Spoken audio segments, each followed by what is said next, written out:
The second thing that we talked about was we looked at her strengths. What strengths did she have in the past situations? When did she go out networking and was really, really successful? And she was telling me about this time on a St. Patrick's Day event where they had these really funny centerpieces. And she was making jokes about them, and she had the whole table in stitches. Well, she made 2 really great contacts that day. Anybody have any idea what her strength was that she wasn't using? Now, her sense of humor. She had a great sense of humor. So we came up with a couple of stories that she could tell when she first started talking to somebody that was kind of funny, and she started feeling more comfortable. Then we set goals for her. We agreed that she was going to go out twice a week. She was going to talk to 2 people that she didn't know at all and approach them, and she was going to try to walk out with at least 2 appointments. And every week I'd hold her accountable to that.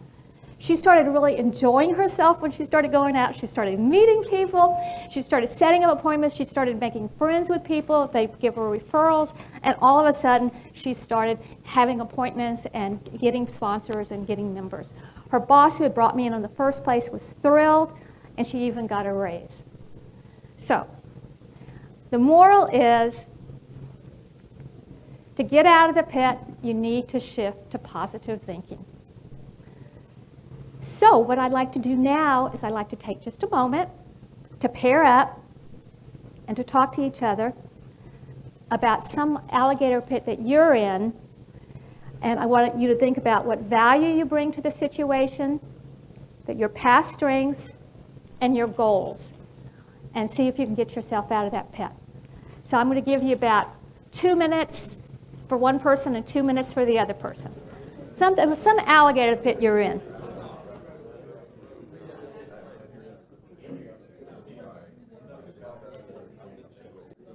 You guys have an alligator pit back there? Okay, good. Okay, if you haven't switched yet, go ahead and switch. The other person gets to talk.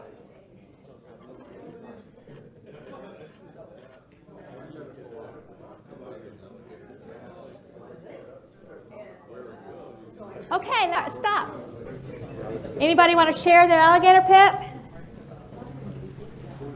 Ray? Okay, I want to improve my golf game. Okay. And I work at it like a fanatic. And I go out and I practice and I practice and I practice. And I can't carry it over to the game.